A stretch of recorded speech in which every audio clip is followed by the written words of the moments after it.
নির্বাচন নিয়ে দেশি বিদেশি ষড়যন্ত্র চলছে।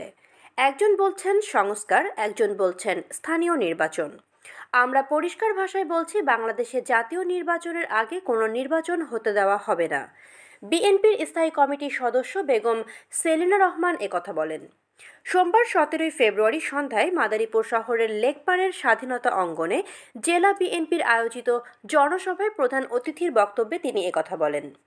সেলিনা রহমান আরও বলেন, জাতীয় নির্বাচন হলে বর্তমানে দেশের যে এলোমেলো ভাব সেটা পরিবর্তন হয়ে সুশাসন আসবে, আইন শৃঙ্খলা রক্ষা হবে, জবাবদিহিতা হবে, দেশের জনগণ আস্থা ফিরে পাবে। তিনি আরও বলেন, মিথ্যা মামলা দিয়ে তারেক রহমানকে মেরে ফেলার চেষ্টা করা হয়েছিল। গত 16 বছর একটানা নির্মম অত্যাচার ও নির্যাতন করেছে শেখ হাসিনা ও তার দলবল। বহু মানুষকে হত্যা করেছে। এই খুনিদের বিচার হতে হবে।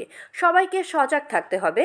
আওয়ামী লীগের কোনো দোসর যেন বিএনপির দলে জায়গা না পায়। কেউ আইন শৃঙ্খলার অবনতি ঘটাতে না পারে সে ব্যাপারে খেয়াল রাখতে হবে। আর বাজার সিন্ডিকেট বন্ধ করতে হবে।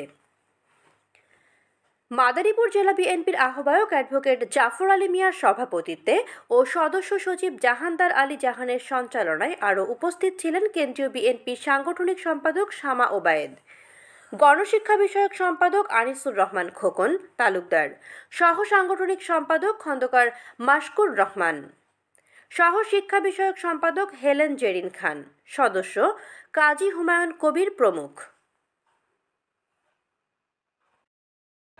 তৃণমূল কখনো বিএনপির সাথে দলের সাথে বেইমানি করে নাই। আজকে 31 দফার কথা আপনারা জানেন।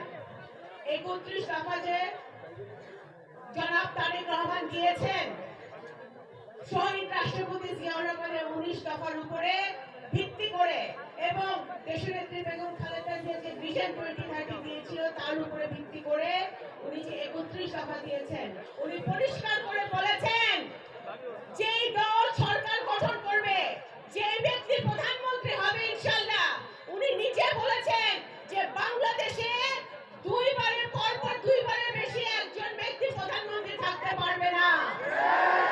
বাংলাদেশ জাতীয়তাবাদী দল সেই দল যে জনগণের জন্য কাজ করে, জনগণের পাশে থেকে কাজ করে। দল, মত, ধর্ম, বর্ণ নির্বিশেষে উনি রেইনবো নেশনের কথা বলেছেন। তার অর্থ হচ্ছে আমরা সকলকে সাথে নিয়ে নতুন বাংলাদেশ করার জন্য, নতুন প্রজন্মকে সাথে নিয়ে আমরা নতুন বাংলাদেশ করব।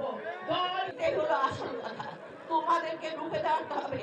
আজকে যে গভীর ষড়যন্ত্র চলছে বিভিন্ন আমাদের পার্শ্ববর্তী রাষ্ট্র থেকে আমাদের পতিত সরকারের দোষকদের মিলে, সেই ষড়যন্ত্র রুখতে একমাত্র বিএনপি আপনারা আছেন। তাই আজকে মনে করবেন এখন স্লোগান নয়, এখন কাজ। স্লোগান আপনারা দেবেন, আপনার প্রিয় নেতাকে ভালোবাসেন, প্রিয় নেতাকে ভালোবাসেন, অবশ্যই স্লোগান দেবেন।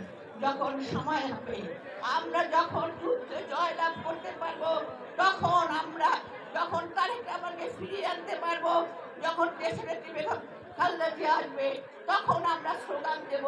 সেই স্লোগানে সারা বাংলাদেশ